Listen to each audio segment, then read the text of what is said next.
Bonjour, je m'appelle Gilles Paris, je suis professeur de mathématiques au lycée Léo Lagrange de Belléville. Donc on a le théorème suivant. Si D est l'image de C par la translation de vecteur AB, alors les coordonnées de D sont la somme de celles de C avec celles du vecteur AB. Autrement dit, le vecteur colonne xd yd est égal au vecteur colonne xc yc plus le vecteur colonne xb moins xa yb moins y. Démontrons ce théorème.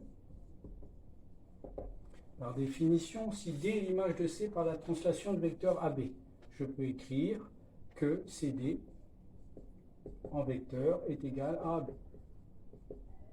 Alors là, l'idée, pour obtenir les coordonnées de D et celles de C, c'est de passer par l'origine du repère. Donc, d'après la relation de Schall, on a le vecteur CO plus le vecteur OD qui est égal au vecteur AB. Cette relation, je peux l'écrire OD, est égale à moins CO plus AB. Les coordonnées du vecteur OD sont donc celles de moins CO, c'est-à-dire OC, plus AB.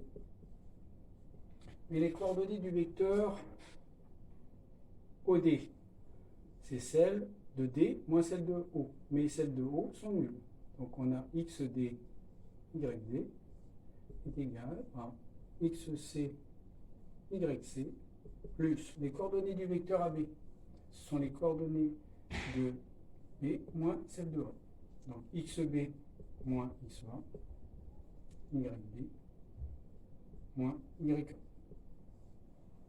Ainsi, les coordonnées de D sont obtenues à partir de celles de C auxquelles on ajoute les coordonnées du vecteur AB. Appliquons maintenant cette propriété à un exemple.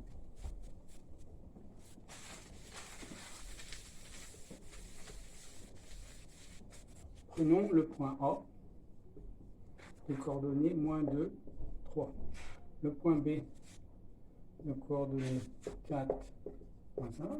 Et le point C, le coordonnées 5, moins 6.